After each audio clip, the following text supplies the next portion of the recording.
Namaskaram, Jai Hind to all of you. This is Dr. AP Singh. I welcome you all at PW Judiciary वाला YT चैनल। कैसे हैं आप सभी? Chief justice of India B R Gavai ji के retirement के साथ ही मैं मानता हूं इस देश का फिर से एक नया न्यायिक युग शुरू हो रहा है। सर्वोच्च न्यायालय के लिए एक नया जुडिशियल एक्टिविज्म का युग शुरू हो रहा है। आप तस्वीर में देख रहे हैं ऑनरेबल जस्टिस सूर्यकांत जी की तस्वीर है, जो भारत के अगले मुख्य न्यायमूर्ति के रूप में शपथ लेने वाले हैं। 53वें मुख्य न्यायमूर्ति होंगे, यह भी महत्वपूर्ण है जानना। तो मैं आपसे मुखातिब हूं। मैं ऑनरेबल जस्टिस सूर्यकांत जी के जीवन से जुड़ी कुछ बातें करूंगा और कुछ उनसे जुड़े महत्वपूर्ण न्यायिक निर्णयों की चर्चा करूंगा। जस्टिस सूर्यकांत जी हिसार हरियाणा से ताल्लुकात रखते हैं और जहां तक मेरी जानकारी है, हरियाणा राज्य के ऐसे पहले न्यायमूर्ति होंगे जो देश का चीफ जस्टिस ऑफ इंडिया बनने वाला है। हरियाणा वालों के लिए भाई बहुत बड़ी बात है और देश के लिए भी बड़ी बात है। Punjab and Haryana high court के जस्टिस सूर्यकांत जी सीनियर डेजिग्नेटेड लॉयर रहे हैं और एक बहुत बड़ी उपलब्धि इनके खाते में है कि पंजाब हरियाणा हाई कोर्ट के सबसे कम उम्र के एडवोकेट जनरल 38 साल में जस्टिस सूर्यकांत जी एडवोकेट जनरल बन गए थे। अभी तक तो यह रिकॉर्ड कोई नहीं तोड़ पाया है। 2004 से ऑनरेबल जस्टिस सूर्यकांत जी का जो न्यायिक कैरियर है वो शुरू होता है। 14 सालों का बेहतरीन बेदाग career Punjab and Haryana high court में जस्टिस के रूप में। 2018 में एक बड़ी जिम्मेदारी मिली। अक्टूबर 2018 का समय रहा होगा। हिमाचल प्रदेश के चीफ जस्टिस ऑफ इंडिया के रूप में उन्होंने पहली बार मुख्य न्यायमूर्ति के रूप में काम करना शुरू किया। एक साल बेहतरीन career Himachal Pradesh high court में। एक ही साल के अंदर अक्टूबर नवंबर की बात होगी 2019 सुप्रीम कोर्ट में ऑनरेबल जस्टिस सूर्यकांत जी का एलिवेशन होता है अक्टूबर नवंबर 2019। और आज का समय जब हम चर्चा कर रहे हैं, हमारे अगले न्यायमूर्ति जस्टिस सूर्यकांत जी होंगे। देखो भैया, एक बात तो तय है, आपको पता है मैं संवैधानिक वेता हूं, संविधान पढ़ता हूं, पढ़ाता हूं, मेरा जीवन संविधान से जुड़ा है। मैं मानता हूं अगर आप किसी भी न्यायमूर्ति के बारे में पढ़ रहे हैं तो जो उनका जीवन है, जो उनकी सफलता है, जो उनकी असफलता है, जो उनकी सोच है, जो मतलब कुछ भी उनका अगर कंट्रीब्यूशन है, कैसे पता चलेगा?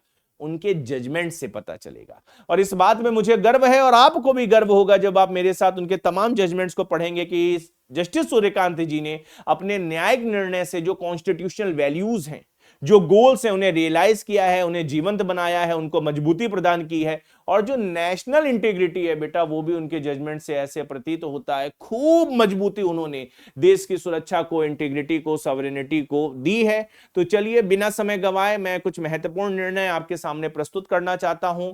जो मेरी नजर में सबसे महत्वपूर्ण निर्णय है वो बेटा पेगासस सॉफ्टवेयर से जुड़ा है। ये मेरा टेलीग्राम चैनल है, आप इसे जरूर ज्वाइन कर सकते हैं। देश के हजारों बच्चे मेरे इस पीडब्ल्यू के ऑफिशियल चैनल से जुड़े हैं। ये जो पेगासस सॉफ्टवेयर का विषय था, ये इतना राजनीतिक था, खूब हल्ला हुआ। मैंने क्या लिखा देखिए, बहुत शॉर्ट में आपके लिए एक बढ़िया कंटेंट भी दे रहा हूं। 2021 की बात है।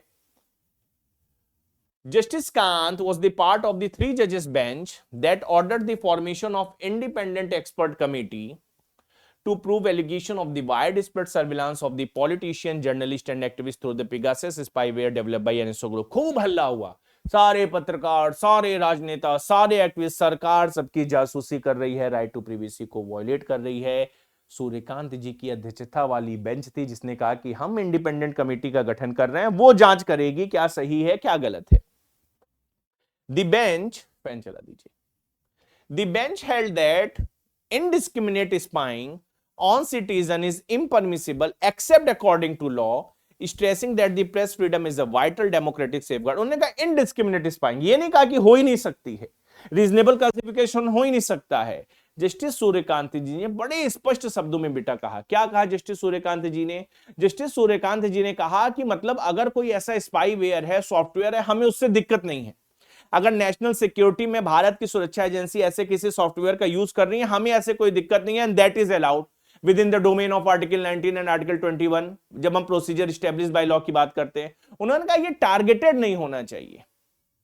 उन्होंने कहा ये टारगेटेड नहीं होना है। देश की सुरक्षा के लिए अगर कोई ऐसा सॉफ्टवेयर यूज हो रहा है तो कोई बात नहीं साहब, बहुत बड़ी बात है ना, बहुत बड़ी बात है, बहुत बढ़िया जजमेंट, बहुत बढ़िया direction. While accepting that the union government may withhold information on ground of national security, the court cautioned that mere assertion of national security cannot silence judicial scrutiny. उन्होंने कहा देखिए, जो नेशनल सिक्योरिटी के नाम पर आप किसी को चुप नहीं कर सकते, किसी की जांच नहीं करा सकते, लेकिन हां, अगर आपके पास सब्सटेंशियल ग्राउंड है तो पक्के तौर पर सरकार किसी की जासूसी भी कर सकती है, सरकार किसी के freedom of speech and expression पर रोक भी लगा सकती है, but subject to reasonable restriction. तो जो कमेटी फॉर्म की थी जस्टिस सूर्यकांत जी ने, उस कमेटी ने बेटा लगभग 29 डिवाइसेस को एग्जामिन किया, कहा 5 में मॉलवेयर है, कहा लेकिन पिगासस सॉफ्टवेयर किसी में नहीं है, इस तरीके का स्पाईवेयर किसी में नहीं है। यह बड़ा महत्वपूर्ण जजमेंट है जो राइट टू प्रिवेसी को भी अपहोल्ड करता है और उसके साथ ही सरकार को यह ताकत देता है, freedom of speech, freedom of expression, freedom of press, right to privacy, इन सबको कर्टेल किया जा सकता है नेशनल सिक्योरिटी के नाम पर, नेशनल इंटेग्रिटी के नाम पर, लेकिन उसके लिए ग्राउंड होना चाहिए और जुडिशियल रिव्यू से उसको बाहर नहीं किया जा सकता। बहुत महत्वपूर्ण जजमेंट जस्टिस सूर्यकांत जी का। चलिए आगे बढ़ते हैं। दूसरा बेहतरीन judgment, sedition law kept in abeyance, S G Vombatkere versus Union of India, 2022 का समय था बेटा। Justice Kant was the part of the 3 judges bench that issued landmark order keeping the colonial sedition law under section 124 IPC in abeyance pending the union reconsideration of the provision। कहा गया भैया ये वही धारा है जिसने बाल गंगाधर तिलक को जेल में डाला, यही वही धारा है जिसने सत्येंद्रनाथ को जेल में डाला, ये वही धारा है जिसने तमाम क्रांतिकारियों को जेल में डाला। आजाद भारत के आजाद संविधान में इस धारा का क्या काम है? ये जस्टिस सूर्यकांत जी का कंट्रीब्यूशन था। उन्होंने कहा ना ना ना ना, अब समय आ गया है कि राजद्रोह से जुड़े जो उपबंध हैं, राजद्रोह से जुड़े जो कानून हैं, उन्हें रिकंसीडर किया जाए। और बीएनएस में क्या हुआ आपको पता है? द बेंच इन 2022 क्या डायरेक्ट की बेटा? The bench directed that all the trials, appeal and proceeding under section 124A be halted, दो केसेस अंडर अदर चार्जेस को continue without prejudice to the accused. कहा भैया सेडिशन से जुड़ी जो प्रोविजन है, प्रोसीडिंग है, उसे आप एक तरफ करो, बाकी चलाते रहो। जो सेडिशन से जुड़ी कार्रवाइयां हैं उस पर बेटा 2022 में सुप्रीम कोर्ट ने रोक लगा दी थी और ये एक बड़ा ऐतिहासिक निर्णय था, है ना। It further urged the centre and states not to register new FIR, continue investigation or take coercive action under section 124A until the review was complete, and clarified that those already jailed under the provision could seek bail from the concerned court। और सैकड़ों लोग बेटा ऐसे हैं जिन्हें पूरे देश में बेल मिली बिकॉज ऑफ दिस डायरेक्शन। तो पहली बार हुआ, आजादी के बाद, संविधान लागू होने के बाद पहली बार हुआ, और ये ऐतिहासिक निर्णय बेटा किसके क्रेडिट में है? जस्टिस सूर्यकांत जी के है। और बड़ा महत्वपूर्ण विषय है जो आपके फंडामेंटल राइट से जुड़ा है, फिर से आर्टिकल 19, 14 एंड 21 के गोल्डन ट्रायंगल से जुड़ा है। तो ये एक बड़ा महत्वपूर्ण जजमेंट था, SG Vombatkere versus Union of India. तीसरे जजमेंट की बात करते हैं, एब्रोगेशन ऑफ आर्टिकल 370 इन रे article 370 of the constitution of India का मामला था। साल था 2023। Justice Kant was part of the constitution bench that upheld the union government 2019 decision to abrogate article 370। Court क्या कहती है? The court held that Jammu Kashmir had no internal sovereignty, that the state government concurrence was unnecessary for applying the constitution to it, and that article 370 was only a temporary provision। The bench also upheld the creation of Ladakh as UT। आप समझिए, Jammu Kashmir reorganisation act 2019 का आना, जम्मू कश्मीर का integral रूप में भारत से जुड़ना, एक टेम्पोररी प्रोविजन का संविधान से मतलब एक तरीके से हटा दिया जाना, वो जो 35A वाला अपना प्रेसिडेंशियल एग्जीक्यूटिव ऑर्डर था और आर्टिकल 370, ये भारत के इतिहास में, संवैधानिक इतिहास में ऐतिहासिक घटना है और जिस पर सुप्रीम कोर्ट मोहर लगाती है। और उस बेंच के पार्ट थे जस्टिस सूर्यकांत बेटा, जिन्होंने कहा कि आर्टिकल 370 टेम्पोररी है, ट्रांजिशनल है और लंबे समय से जरूरत थी इसे हटाने की, हटा दिया गया और जो प्रोसीजर स्टैब्लिश बाय लॉ की जरूरत थी उसे फॉलो किया गया।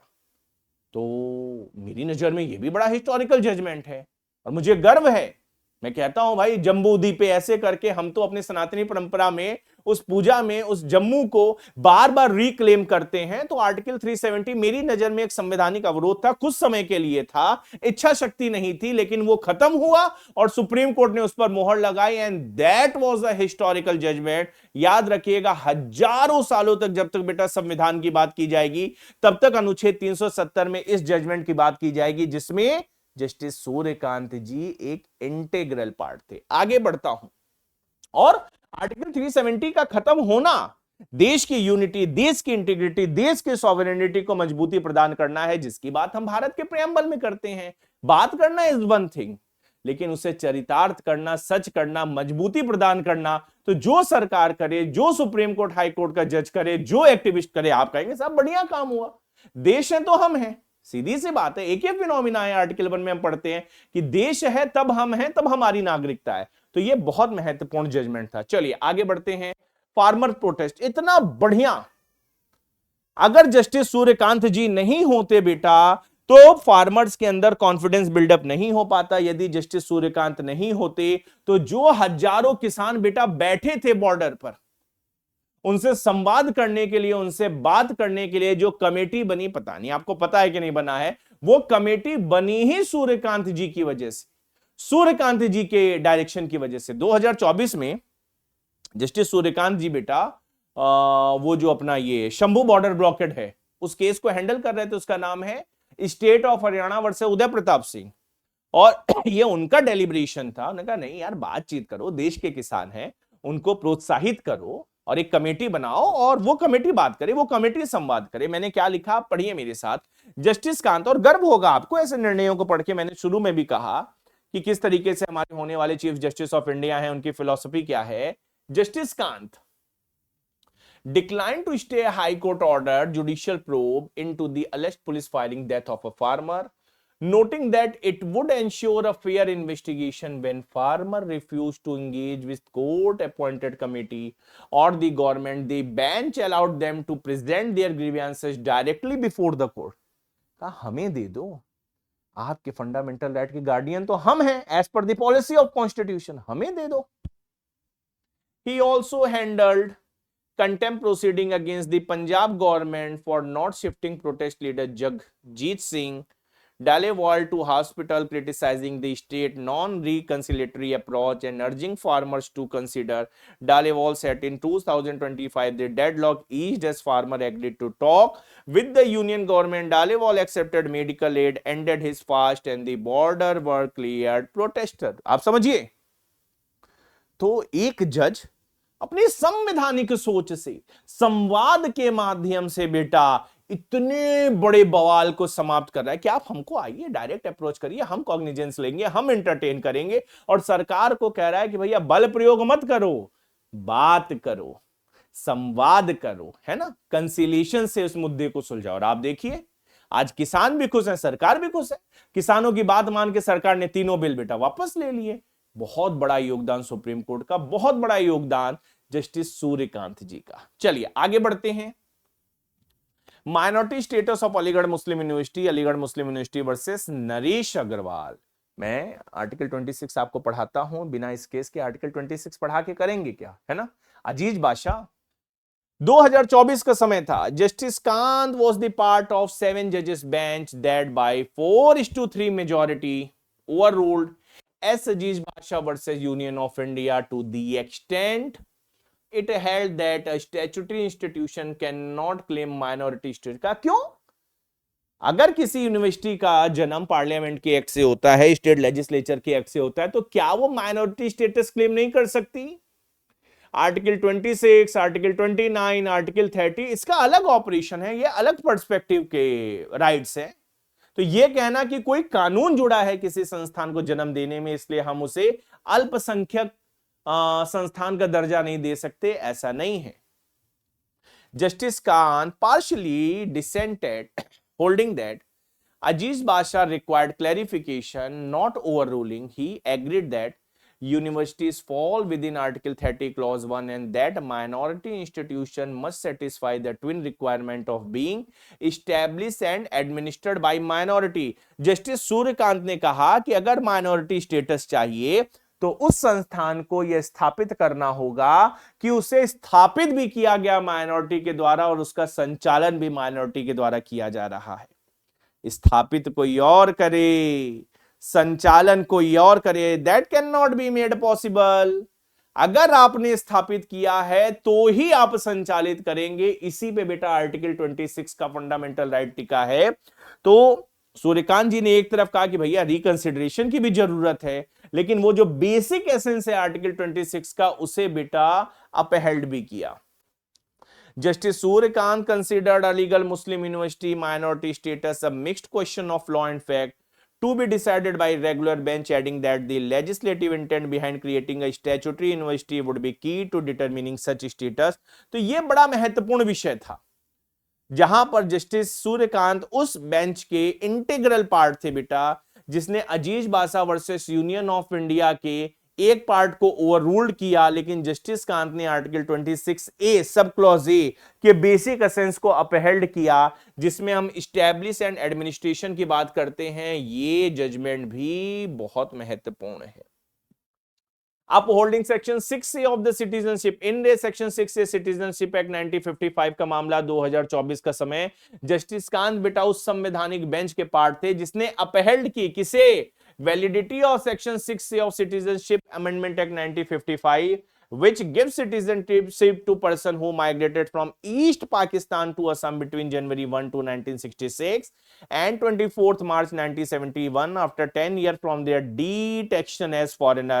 Writing the majority opinion for 3 judges, Justice Suryakant applied both Article 14 test reasonable classification and manifest arbitrariness CP Roypa से जो निकल के आया, and noting that humanitarian and historical context of the Assam Accord held that section 6A did not violate equality guarantee। उन्होंने कहा 6A reasonable classification है, उसका direct nexus है ऑब्जेक्टिव के साथ जो सिटीजनशिप अमेंडमेंट एक्ट 1955 की बात करता है, ईपी रोयप्पा की भी बात की, सीएए 1955 की भी बात की, state of West Bengal versus Anwar Ali Sarkar की भी बात की। इन सभी के साथ बेटा 6A की वैलिडिटी को अपहेल्ड किया।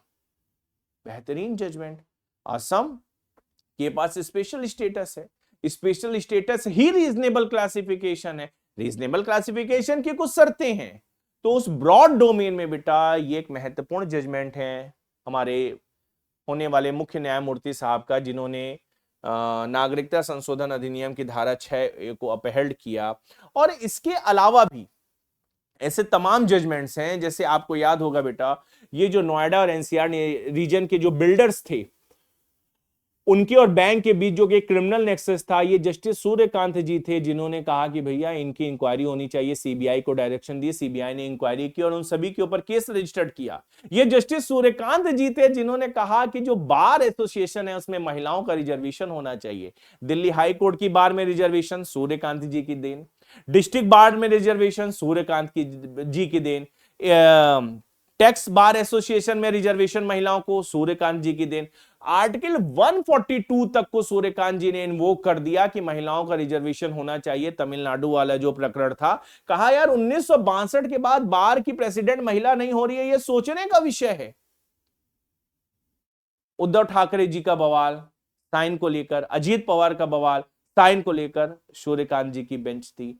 आप समझिए ऐसे तमाम निर्णय हैं जहां पर आपको संवैधानिक मूल्य जीते हुए जीवंत रूप में बेटा दिखेंगे सूर्यकांत जी के निर्णयों में। इसीलिए मैंने कहा मुझे गर्व है होने वाले मुख्य न्यायमूर्ति संवैधानिक सोच के साथ संवैधानिक उद्देश्यों के लिए जीते हैं। इसीलिए मैंने कहा सूर्यकांत जी के 53वें मुख्य न्यायमूर्ति के बनने के साथ ही इस देश में एक नया स्वर्णिम न्यायिक युग शुरू होगा। तो मैं आपसे चाहूंगा आप सूर्यकांत जी के तमाम इन ऐतिहासिक निर्णयों को तैयार करें, एग्जामिनेशन के लिए भी महत्वपूर्ण है, नागरिक के तौर भी महत्वपूर्ण है। इसी के साथ इस सेशन को मैं एंड करता हूं। आप मुझे कमेंट सेक्शन में बताइएगा ये सेशन कैसा रहा, फिर वापस संविधान के मुद्दे पे आऊंगा। तब तक के लिए नमस्कारम, जय Hind to all of you.